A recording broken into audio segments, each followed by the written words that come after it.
All right, John, we're live with the first of 2022, the Bethany Esports podcast. Cool. I'm happy to be the first one. Thanks for pulling me aside today, Lucas. Yeah, the first one has to be with the most goated of all the esports players, which is why you're here. I'm a Capricorn. I'm the goat. Actually, I think I was born in the year of the goat, 1991. Okay, yeah, I'm a rat, So oh, well, it makes sense. Oh, yeah. Yeah, thanks. yeah. So today we're hoping to talk a little bit about Bethany, you, and then the upcoming match on Saturdays. So first, how you doing? Not too bad, yeah. Good, pretty easy Wednesday. Just had like 4 classes. But I have no class tomorrow. So I get to just hang out today and get some homework done, get some math done.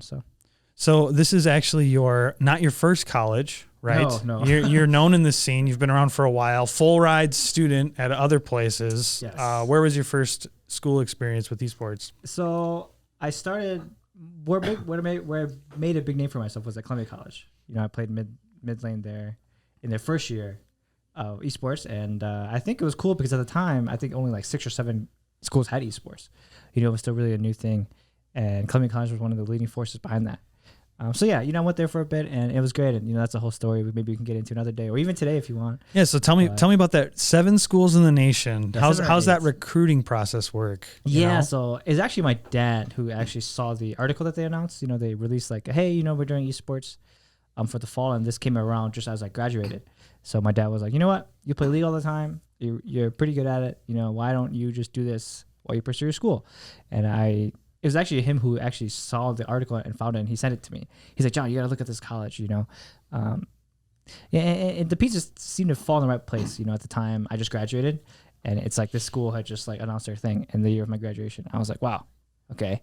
So I reached out, I sent my email to them. I told them I was like Masters at the time. And Masters was a huge deal at the time because they just released Masters. And Masters was like the top 500, 600 players in North America. So I had sent my email to him, my esports resume, and I was interested in. I remember that he got back to me that day. He was like, yo, we need to come have you, let's talk more and stuff. And yeah, and then I was sold on Columbia College. So who was the director back then? So it was Brian Curtis. He was actually the athletics director, but he was he did esports also. Okay. And what is Brian doing now? Do you guys stay in touch at all? Yeah, I think he's either director or do something at Dallas Baptist University, I think, down in Texas. Oh, that's really cool. Yeah. So full ride, were you right out of high school, or were you taking some time to try to go pro in league before you went to CC? Yeah, no, pro wasn't really my thing. I think I really understood what it meant to go pro. At the time, everyone's like, I want to go pro. It's like, okay, then why aren't you putting in 10 hours a day? Why aren't you studying and breathing and eating league? Or anything, tennis, soccer, football. People want to go pro. You know what it takes. But yeah, at the time, I just didn't know what I wanted to do. So I just did school at the time. And then, of course, as a competitor in that year, we were 4th seed in North, I think. North is always the toughest region. I think at the time, it was really fun. And I kind of got a taste of what it was like to go pro. Yeah, so what was that, back in season 5, 6 when Masters was released? I think so, 7, 6, yeah. Yeah, back when Masters was Masters. If you don't know, this season, Masters was the equivalent of D2, I think, last season. So for people who don't watch League, Masters equates to maybe the top, I want to say 3,000 players in North America, I think. Is that and it used to be like top 500. Yeah. And then then it was changed by the game company Riot to the top a few thousand people. So it was a big deal. It was a big deal back then. Yeah, I was excited because I hit D2 last year, and then I realized Diamond 2 is actually like Plat 1 from the year before. So ego check. I mean, as the game evolves, people get better. Just how it goes. Yeah. Evolution. So then post Columbia, you were there for 2 years, and then I know you were unceremoniously benched to JV or coaching, something like that. It was a tough situation. I think I just didn't feel it was a great time. That's my time. The first year there was great, and nothing to do with the staff, right? I think the staff handled things great. I just think it was a lot of the players, and not to call anyone out, of course, because my teammates know who they are at the time. But I just felt different. I felt not rewarded from a particular skill set that I had, and I think at the time I was really conflicted with like what I want to do with League at the time. Do I want to go pro? Do I want to just use it as an avenue to college? And when Julian came in, and he eventually replaced me, yes. Mm-hmm. I'm actually just quit altogether. In my head, my mindset was like, okay, if this guy's coming to play mid for CC, then why the heck do I have to play anymore? And you could view it as like a defeatist mindset. It's like, people would be like, why did you just give up so easily? Are you just scared that someone better than you? But that wasn't it, I think. I just channeled it a little differently. So Huh. Interesting. I mean, Julian now, is he coaching at Maryville? I know he was there last semester. I don't think he's on the coaching roster this year. He just graduated. Okay. Yeah. So I actually don't know what he's doing. I just saw his tweet longer. He graduated. And, you know, we were good friends at the time, too. You know, I knew him before he even came to CC because I always met him at tryouts and stuff for amateur teams. Yeah. So there's a huge crop of League of Legends players from season 5, 6, season 4, even before then, who were trying to do something with the game, but there just wasn't much out there for them to do. So it's really cool that you had that opportunity at Columbia. I know not a lot of people were able to get that full ride and go to collegiate, right, with their skills back then. Those are the Ari Talia days, right? Yes, yeah, Ari Talia and Lux. I was a huge Lux player too. I played the awesome. When I met your dad, he had like a Talia sweatshirt or something on. That was my claim to fame. That hero, the character that I played. Yeah. Mid lane. Yes. Mid lane. Okay, so then you quit League altogether and ended up at Harrisburg somehow. Yes. Chad Smelts, former director there, right? So you say his name? Yeah, Chad Smelts. Yep. Yeah, always lets me know that Hollywood is the greatest recruit Bethany's ever had because just his personality wise. How'd you end up there? Yeah, so you know Jeff Wang, he coached here last year for a little Central bit. Time NA. Yes, but I knew him for 10 years before this. So wow, I've known this guy for a while. We've been good friends. He goes farther than me and Hunter do. Wow. So he actually started the program at Harrisburg, and he had told me, you know, I had reached out to him. I was like, you know what, I want to quit League altogether. And at the time, my schooling was unclear. You know, it was something that I had needed to fix because I just didn't want to go to like a regular college. Well, I did, but you know, just not doing esports. Why waste the asset that you have, you know, skill set? So he told me that they needed a Hearthstone player. And Hearthstone was actually a game that I played. This is a different esport for people who don't know. Yeah, it's a card game. So think about like if you were to get a scholarship to play basketball, then you play football the next year. Essentially, what I'm doing, I'm switching games altogether. I'm switching sports altogether. Right. So I played Hearthstone for a lot in high school, along with tennis and League of Legends, but I never took it to the next level or wanted to. So Jeff was like, you know what? We have a spot open. Why don't you just come play for us? You know, you'll get all the benefits. You'll get a full ride still. You get to experience esports, but just with a different game. And that was something I was really open to because Hearthstone wasn't as strenuous as League. You know, you don't have to play 10 hours a day. Right. You have to stay in queue for 30 minutes and it dodges, you know? Yeah, that's probably the worst experience for me in League of Legends is as soon as I hit a certain elo and Smurf queue or just on a main where you're waiting more than 2 minutes to get in a game, I just go next because yeah, it's frustrating. I don't want to sit in queue for 10 minutes. I don't have the time. Right. And it's just annoying. And then people dodge constantly if the team comp's not good. And it's like, we're not pro. Just play the game. Who cares if you lose? But, you know, maybe that's why I'm not good. So. Well, I mean, it's a whole bunch of variables, yeah. But yeah, so, okay, what'd you like better, at Harrisburg or Columbia? I guess in regards to esports, I liked Harrisburg more. Okay. But in regards to city and environment and everything else, and I think the time, Columbia was great. I didn't appreciate what I had at Columbia until I left. Oh. You know, because I was young at the time. I was 19, 20. I was like a kid. I was a kid who just played video games, and I didn't know anything outside of video games. But Harrisburg was more fun because I got to kind of explore just different things. You know, all the time the Hearthstone. Not to say I didn't practice, because you know, but Hearthstone you just don't have to play as much, right? As League. So it was great. I think they both have their ups and downs for sure. Yeah, actually, we got to visit your alma mater. I guess not your alma mater. You didn't graduate yet from there, but you spent 2 years at Columbia and 2 years at Harrisburg. Yeah. We were there for Hugh Fest, it's called. It's the largest non-Riot affiliated esports tournament, I think, in the U.S., and it happens to be collegiate only.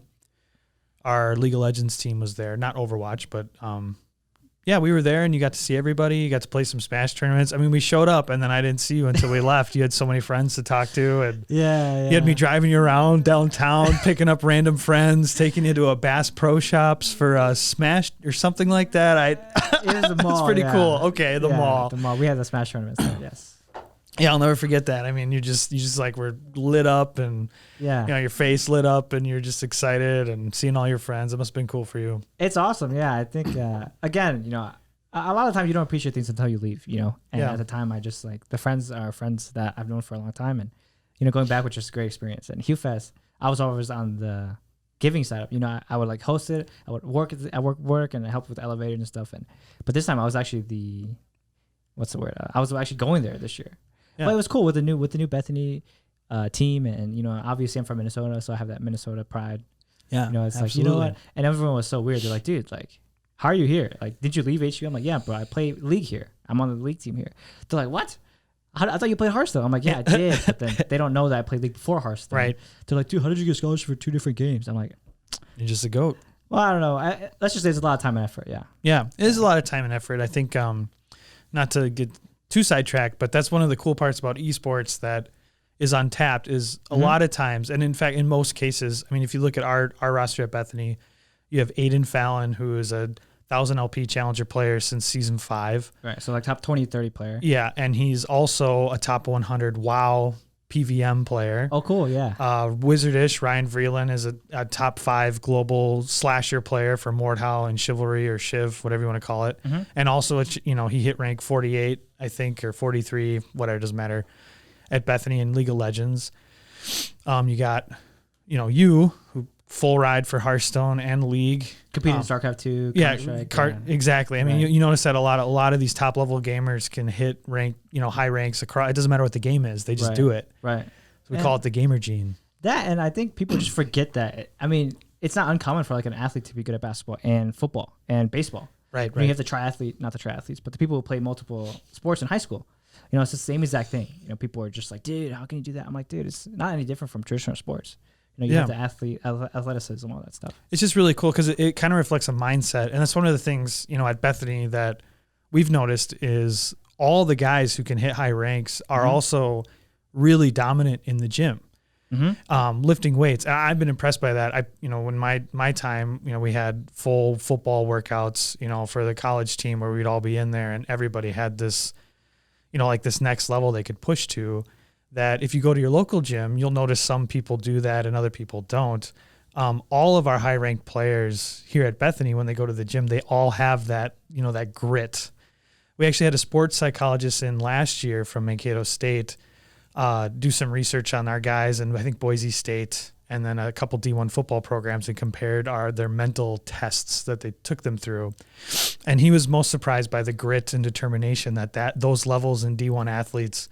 It didn't matter the sport. It could be esports, could be football. They shared that same like off the charts level, which is really, really cool to see. So it's one of those like interesting things that you learn during the, esports process. Yeah, definitely the correlation is there though too. Studies have shown, researchers have shown, and I remember when I got my highest rank ever in Hearthstone. Yeah. It was like rank 7 in North America. And I remember the whole week and the whole month leading up to that, I was at the gym every day. Yeah. Because the gym was right across from my dorm. So like I had no reason not to go. But when you feel good, you play good, and this is applicable to every area. Yeah, feel good, look good, play good. Yeah, it's huge. Yeah, it is huge. And another side thing is one of the best joys of being a director is just seeing the progress the students make, and seeing John, how much fun you had at Harrisburg and Hugh Fest was just really cool. So anyways, after Harrisburg, the story goes, Hunter comes to Bethany. You guys are in solo queue together at some point. Yeah. And how do you end up here? How do you end up as a Viking? So at the time, Hearthstone didn't really make the cut when it came to collegiate. It just wasn't there yet. It wasn't as popular. And they announced that they were going to cut the program. And again, my future was like undecided. I was like, you know what? This kind of reminds me of like when I came to Harrisburg. And unfortunately, things happened. And I was like, I'll have to do something that I want to be doing. And that's when I started playing League again. Because it was something that I knew, muscle memory, you can't really forget how to do it. And again, like a specific skill set that I have, why not use it to my advantage? Right. So yeah, I was playing solo queue, which is just like the ladder, randomly, 1 a.m. And I was playing on my Hollywood account. Thankfully, I wasn't like a different name. And I ran into Hunter randomly, and he messaged me after, and he was like, dude, we caught up and stuff. And I asked him what he was doing, and he said he was going to Bethany. I was like, what? What is Bethany? Like, where is Bethany? He's like, bro, it's a school in Minnesota. I'm like, what? How come they didn't have it when I, went to college? Yeah. So it was a blessing in disguise. I don't know. I think, things happen for a reason, of course. But me meeting him at 1 a.m. in a random game, in a random lobby is just... So did you guys win the game? We were on different teams. Oh, okay. So who won? Who won? I forgot. I don't even care anymore. Okay, I forgot. But yeah, then I talked to him and I was like, you know what? Wow. Bethany seems cool, and you were really awesome at the time. Still are awesome, kind of. No, I'm losing it. Yeah, losing a little bit. Yeah, as I get older, more corporate. Yeah. Right. But you have to be, part of the job. Yeah. That's how I came to Bethany. And if Hunter was here, obviously I want to play too. Right. And although I wasn't as good as I was back then, we still made a hell of a run last year. We did, and taking that going from League of Legends to Hearthstone back to League. I mean, you did that for us last year. You went from mid control mage. You know, we peaked when we won against Maryville. Yes. In that tournament, which was really cool. You know, that was the first time we thought, wow, we did it. We can do it. You know, we can beat the top team. They were ranked number 1 at the time. Right. Defending champions. Yeah, defending national champions. Yeah. And then in spring, you role swap to support because you might know him, Bradley, also known as CP Freeze or KP Freeze or War Machine Swid or other names he has. He decided to come to Bethany too, similar, to play with Hunter. Right. And so John, we needed his voice on the team and role swap to support. And I want to say you dominated. You hit GM. Yeah. I mean, what was that like? It was crazy. I've never. It's weird switching positions. It's like going from quarterback to like running back. It's like crazy. Your whole mindset has to shift. Your mentality has to shift, and where you are in the game is a lot different. So it was really fun. I think my favorite part of it was not actually getting good at support. It was learning how to learn again. And this is something that I've preached to a lot of people who want to go pro at anything, soccer, football, tennis, whatever, is you got to learn how to learn, how to play the game. Yeah. And learn how to look at it from different perspectives. So I remember watching so many videos on support. I remember asking people for help. I remember telling people dude, I don't know nothing about this role. You need it. I need help, Yeah. I didn't have this ego hey, I was good at mid, so I'm going to be good at this role. It's no, it doesn't work like that. Put yourself aside and just be I don't know anything. So Ryan helped me out a lot with that. I remember Ryan was my favorite. He taught me a lot about in his own way. Yeah. It doesn't seem like he could be very helpful, but for some minuscule things, it was very fun. So we made the role swap, and we destroyed everyone last year. It was crazy. Yeah, we dominated. I mean, once the roster was set, I mean, we had Hanjay, unfortunately, we say mental boom in in the locker room, you might say. He just couldn't handle the pressure anymore. Burned out, maybe. Yeah, I think burned out is the best way to say it. Yeah. Just didn't want to handle it is a lot of work. I mean, if you think about it, there's 400 or 500 schools across the U.S., colleges, universities in Canada that have a varsity esports program. And so you're looking at thousands of players who are playing this game every single day. I just read an article. There's over 100 million daily League of Legends players worldwide. That is too high. Yeah, too high. And so, I mean, this was your mentality. If you played high school sports, your coach was always like, your high school rivals, running back is doing squats right now. You better get in there and do more than him. Do 1 rep more and win the game. Right. And that's kind of the mindset, a lot of players have is you got to do more because, Maryville's practicing every day. Columbia's practicing every day. Boise State's practicing every day. Harrisburg, these big name schools. Yeah. And it's cool that you pull that mindset and you pulled it off. Thanks. Yeah. I would say it was successful, wouldn't you? Oh, of course. Yeah. People say Bethany got a top 3 in the nation. Usually you equate the top 3 teams to the top 3 players in that role. Right. Was that top 3 support in the league? No, of course not. I didn't know what the heck I was doing. Yeah. I just ran mid all the time. Yeah. Yeah, it's interesting watching those games. There's moments too where I think anyone should go back and watch, any of our games from the playoff run. Just watching John. I mean, during the game, it's not a mechanical outplay.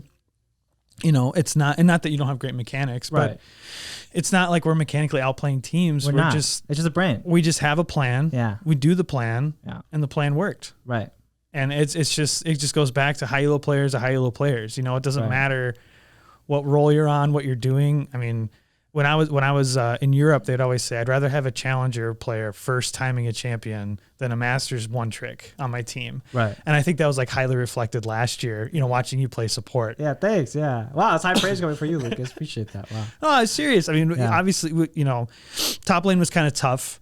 But Reese did an amazing job, I think, filling the role he needed to fill. Yeah. And you see those super teams a lot. I mean, I think of Zhao and C9, Rush when he was on, what was that team? It was C9. It was Rush and Ray, I think. No, his Impact was top. They were red. Oh. Impact top, Zhao mid, Rush top. And then they had Apollo and, who was it? But anyways, and Zhao got banned. But that was a super team. I mean, all those players went on to play and be star players on other LCS or LPL or LCK teams. Right. But they couldn't win. Yeah. And I think one of the cool parts here is that, everybody has their role. They fill the role. Yeah. They have the plan. We do the plan. I don't know. No, I agree with you completely. I think even when I did coach people, a lot of their perspective was very narrow minded. Yeah. You know, even in like football or like traditional sports, it's like people like always over exaggerate the mechanical aspect of the game. Yeah. You know, it's like, yeah, in football, you got to make your catches, you got to run. Yeah. But like, how well do you know your plan? Like, how well can you fake people out? You know, all that stuff. Right. Yeah. And in league applies the same thing. It's like, or even in tennis, why I love tennis so much. It's like, someone told me you're not actually playing against the other player. You're playing against the net and the lines because you need to keep the ball in. Like, you need to just like use your brain and, you know, yeah, you got to hit your shots, but at the end of the day, you got to, you know, play your shots, right? That's the next chapter for John over here. Our boy Hollywood is. I already talked about it. No, is going to tennis now and helping us out with, you know, the podcast. You'll see him on our broadcast on Saturday, and hopefully more than one. I hope. Yeah, well, hopefully we'll see what the schedule allows. Yeah. Yeah, but you know, he's switching to tennis. A man of many talents over here, Hollywood. Master of none, jack of all trades. I would say he's also a great Smash player, but I don't know if you lost your touch against Lakeland University or if Steve is that broken of a character. Let me tell you, online Steve is unplayable. Really? Yeah. Well, I'm playing at like 100 ping on my controller. So. Well, I hope you don't get discouraged by it because you did well. Thanks. Bethany took home the trophy. Yeah, I'm glad we won. I'm glad the other two pulled it off. Yeah, me too. So I want to go back a little to you know last year and then this year as far as the Bethany mentality, you might say. I do think it's unique. One of the more unique things. You've been to other schools. Mm-hmm. What would you say you like about Bethany, or what's unique to our approach to things? So during our playoff run, I had an interview with you know, the LCS studio and the collegiate people, and they asked me the same question. You know, they were like, you know, what's different? Obviously, you've had your fair share of teams. And I'll say it again, you know, I've said it from day one, you know, the school and the team, especially the culture is just a lot different. It feels more, well, I mean, we care about each other first. I mean, yeah, but it's more of like a family kind of thing. And, you know, it's like overused a lot. People were like, you're the family team, you know, you just do things for fun. But a lot of it was true. You know, I remember watching Otto Orge's interview one time when he won a Maryville match. This is a player for the best team in the nation, for people who don't watch esports. Yeah. This guy had said it's win or nothing. And I was like, wow. You know, that's the philosophy that you guys preach. Yeah, you know, to get to the best, to get to the top, LeBron James, Kobe Bryant, you got to win or it's nothing. But I just couldn't agree with that philosophy. You know, I was like, okay, so what happens if you lose? Like, do you get nothing or like what happens? You know, right? Then it's nothing. Right. And then I remember our match. Oh, it was our toughest match in the conference, round of 16. It was versus on U West. Yeah. Everyone thought we were gonna lose. Yeah.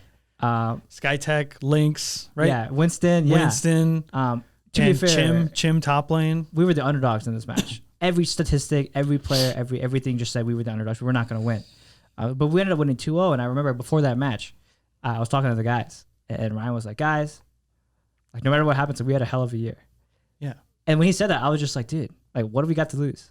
Yeah. You know, they're not going to be mad. They're not going to be upset that we lost, you know. And no other team has done that ever. It's like, guys, we got to win. We got to win. Like, if we don't win, like, let's just not talk about it, whatever.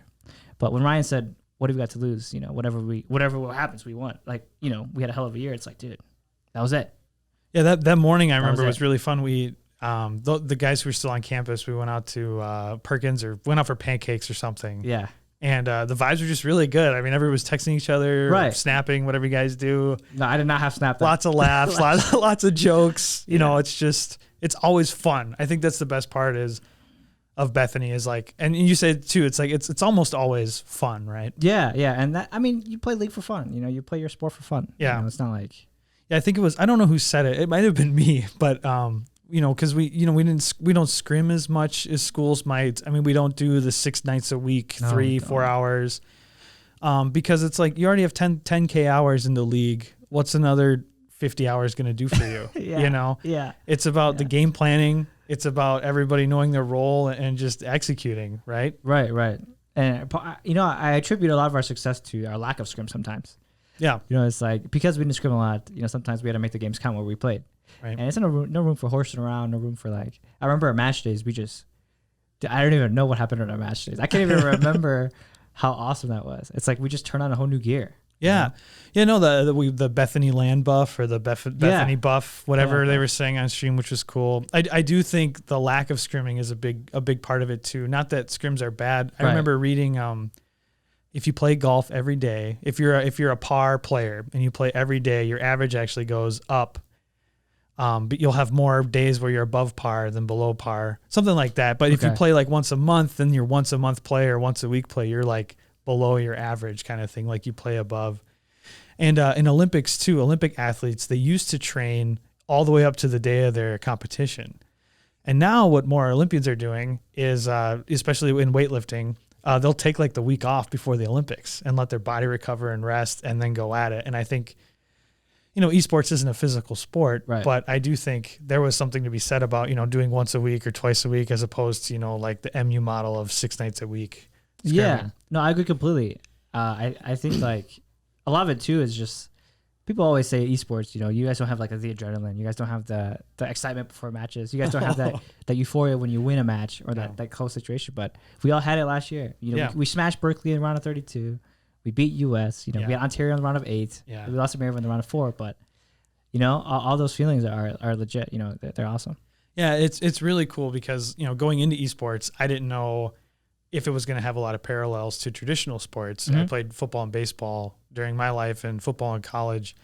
And it's like the same minus the physical aspect, but everything else is the same. Right. And you get super tired at the end, you're just beat after a 5-game set, exhausted. I mean, the esports room is very similar to a locker room. And obviously we're not like, bathing together and all that other stuff that traditional sports have or like, but you guys work out together, you guys practice together, you see each other every day, you eat meals together. It's really cool. With anything too, when you reach like a certain amount of people and you guys are attributing to one goal, whatever it is. Good point. That could be, applicable to every situation. But it was really fun. I think, the other unique aspect of Bethany is the coaching philosophy. As far as the school goes, I mean, we've tried with high-level coaches in the past. I think your great friend, Central Time NA, Jeff Wang, I mean, he's one of the top League of Legends minds in the world, in my mind. Very smart. Yes, yeah.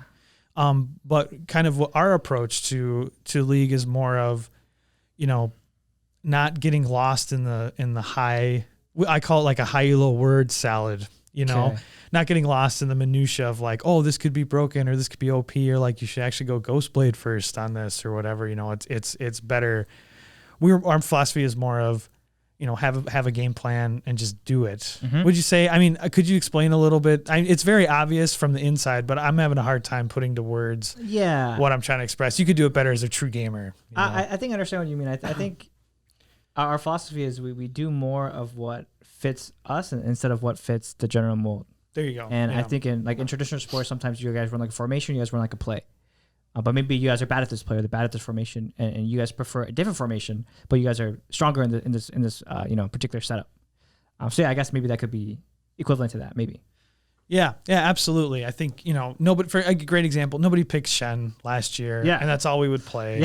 Yeah, exactly. We played a ton of Samira, a ton of Kaisa, and Nunu, and those champs. Just nobody else plays those champions because they weren't like being picked in pro play.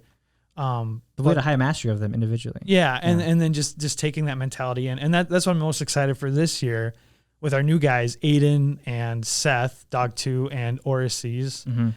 Both of those guys have that same mentality of, I'm going to pick Riven here, even though it's not getting picked in LCK, right? Because I know how to smash this matchup and I know this is going to work. Dog2 will bust out, the Misfortune, or Sivir. Nobody's picking them, but all of a sudden you're up against a Sivir with a 2K gold lead and there's nothing you can do, and I'm really excited for spring. It'll be great. I remember when you mentioned Dog2, instantly in my mind, I was like the Misfortune player. Yeah. Because he's so known for this particular character that he plays a lot. And at the end of the day, it doesn't matter if this character is good or not. The pure mastery of the specific person playing it is just, it's. Yeah. The thing that got me most excited about him was, how do you hit 1K LP playing Misfortune? I mean, the champion is very easily counterable, has no dashes. No dashes, yeah. How is he just like a ultimate, like the best MFR presser in on the server or what? Right. What is it? Yeah. But it's really exciting. So so far, Bethany, you're planning on graduating from here. What's the move? What's the thoughts of your 3 schools? What do you prefer? More about Hollywood. Definitely have more recency bias. But I think, looking at it even from like a outside perspective and taking a step back, I think, Bethany's definitely like it, I don't know. I was born in Minnesota. went to all these different schools, traveled the world. I went to LA with Columbia. That was fun. But I think, sometimes you got to go in a full circle. I say this all the time. It's weird that all those schools had brought me here, and here is where I'm finally going to graduate. I graduate in the fall, so I'm almost done. But it's kind of scary, to be honest with you. Before this, I was like, I'll be in college for the next year. Mm-hmm. I know what my life's going to be like. I have it planned out. Right. I'll be here taking classes. But next year, at this time, I'll be done. I don't know what I'll be doing. I could be like in Korea. I could be in Japan. I could be not even in Minnesota. It's pretty scary, but it's kind of fun. Professional TFT player? Probably not. Yeah, I just did masters, by the way. Yeah. John and I have been on the TFT grind over break, and I stayed plat 4, and Hollywood got up to masters. So yeah, it's a fun game, but I don't know what's next. I guess we'll see whether I want to pursue league or not. I think that's a question that I still have to reevaluate every day. Yeah. If you asked me this 2 years ago, I definitely would have said yes. But yeah, I don't know if it's for me. I think it's lived its longevity in my lifetime. I've been addicted to this stupid game for 10 years. Yeah. So I just want to leave and be free of this prison cell that league has created. But it's also brought me a lot of blessings, of course, and great things. And that going back to some of the other, I guess tying in the whole thing we've been talking about is when guys come to college to play league, that's their identity. It is. It is. It's who they are as people. And seeing you, Hunter, and Johnny, those are the 3 guys graduating, our first 3 graduates. Hunter will be graduating in May with Johnny, and then John will graduate in December. But watching them come in as, I'm a League of Legends player. Yes. I'm a collegiate esports top 5 program nation League of Legends player, to I'm an adult now. Right. I have a college degree and I need to get a job. Watching that happen, I think that's one of the best parts, is to know you guys are ready. I know you don't know what's coming, but I know you're ready, Yeah. Yeah. It's cool too, because at other schools like the Big 3, the Big Titans of the nation, that's never almost ever true. Right. Most of the guys go there for league. Yeah. And like you said, they assign so much value to league. And win or nothing. Win or nothing, yeah. And yeah, it could be a good thing, you're passionate, you're whatever, but it's also as destructive, Yeah. And this has happened many times in the past where people, because they have assigned so much value to it and they lose it, it's like, what do they do now? Yeah. And that's pretty scary. It's pretty scary stuff. Yeah, I'd like to think that, the whole, what you're saying is Bethany's more about just the game, right? That's right. what I hear constantly. It's more about just the esports, playing the esport you're playing. It's about the program, the family maturing and growing together, right?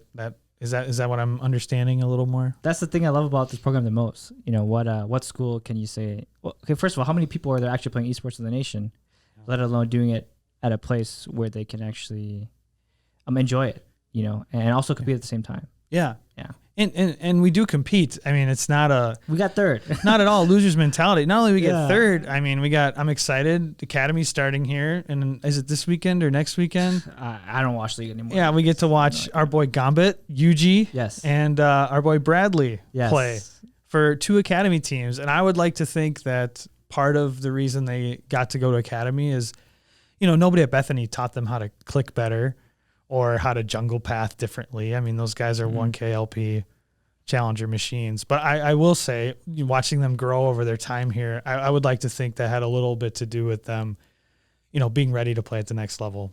Yeah, no, definitely. And I remember when Bradley first came, he was a lot different than he is now, or was now, rather. He was your typical League of Legends player. Understatement of the year. Yeah. He was your typical League of Legends player. He was kind of like me 2 years ago, just super introverted and didn't talk to a lot of people. Was really weird around the edges. And then as I came this year, because I didn't know him for a whole year, he's just a lot different and cooler. Yeah, more self-aware and more sure of himself. Yeah. Yeah, without getting too personal, about his family and stuff like that. But he definitely grew up a lot. He's notorious at Bethany because there's a small stain on the carpet in the esports room from a bottle of hot sauce that spilled, and it wasn't just like drops of hot sauce. Bradley took off the top of the hot sauce bottle that drips out because he thought that was stopping it from coming out. And so he took that off to pour hot sauce on his food, and the whole thing came through. So kind of a sounds like a Bradley thing. Yeah. So we're really excited about that. Well, John, I'm really excited to cast on Saturday with you. Bethany takes on, I think, Mayville. I don't know the name of the school we play, but yeah. It'll, first week of CLOL.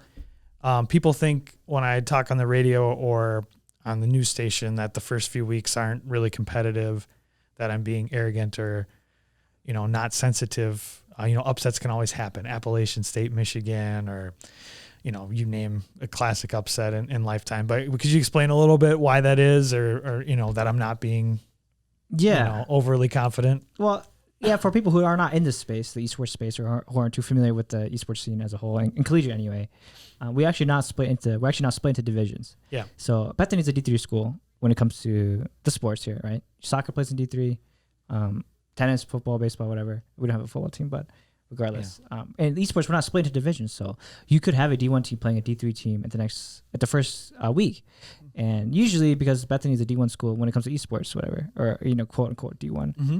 Because we actually do have people who go pro, and at the level we're playing at so high, and we're playing against people who are just not even in our league. Right. So that's why these games are so fast. It's like you crush. Like in a basketball game, it would be like the score would be like 70 to like 10 or like 20 or something absurd, or even zero. Yeah, definitely possibilities. So, the first weeks aren't too interesting in my opinion, but they're fun, and you can just get a good laugh out of them as you ramp into your higher matches. Because do we play Swiss? Is it this year? Yep, Swiss style. Okay, so Swiss style is you play the same team with your record. So the 5-0 teams will play the 5-0 teams on week 6. 6-0 teams will play the 6-0 teams, and progressively, obviously, you'll get into much harder matches. Yeah, week 4 is always like a little nerve-wracking. Week 5 is like the big match, and then if you're 5-0 going into week 6, you made playoffs anyways. So right. But if you're 4-1 going into the last week, it's win or go home. You better win. Yeah. It's really exciting. We're really excited for the season. Is there anything else you'd like to say about yourself or career here at Bethany before we turn it over? No, just I guess thanks for having me on the first one. I feel like hopefully I did it some justice and didn't talk about myself too much. I just had a podcast this past weekend with their friends. So. Oh, nice. Not at all. You did great. I'm worried about myself. I can just hear myself breathing, so because the headset's on, it's weird. But if you want more content from Bethany, always Bethany Esports YouTube, Bethany Esports Twitch. All of our socials are at Bethany Esports, Twitter, Instagram. You can catch this podcast wherever podcasts are. We'll be doing more of these as time goes on. Focusing on a particular player from the program we want to highlight. This, today's Hollywood's time, the GOAT, the best, the OG, the man, the boomer, the man himself. We won't say Hollywood's age. And hopefully next week we can get Hunter on or Aiden, keep it going. Yeah. And very excited. Thanks, John. Yeah. Thanks, Lucas. Thanks for having me. You're the man.